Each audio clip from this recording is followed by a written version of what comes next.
మీ దగ్గరికి వచ్చి నడుము నొప్పి అది ఎలా ఉంది పెయిన్ ఏంటి అని చెప్తే ఆ కారణం మీరు చెప్పగలరా? తప్పకుండా. నేను ఎందుకు మాట్లాడుతున్నానంటే ఈ ఈ కారణాలన్నిట్లో ఏ కారణమో కరెక్ట్‌గా కనుక్కోకుండా మీరు ఏ ట్రీట్మెంట్‌కి వెళ్ళినా కూడాను ట్రీట్మెంట్ ఫెయిల్ అవుతుంది, మీరు నొప్పి పెరుగుతూనే ఉంటుంది. ఒకవేళ సర్జికల్ ఆప్షన్లో ట్రీట్మెంట్ చేస్తే సర్జరీ కాంప్లికేషన్స్ కూడా వచ్చే అవకాశం.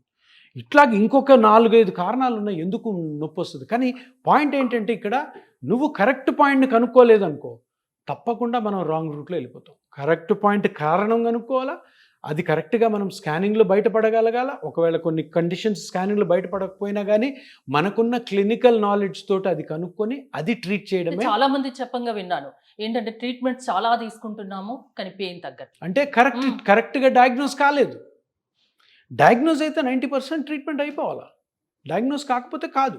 లేదు డయాగ్నోజ్ అయింది, ట్రీట్మెంట్ అయింది, నువ్వు సరిగ్గా మెయింటైన్ చేసుకోవట్లేదు.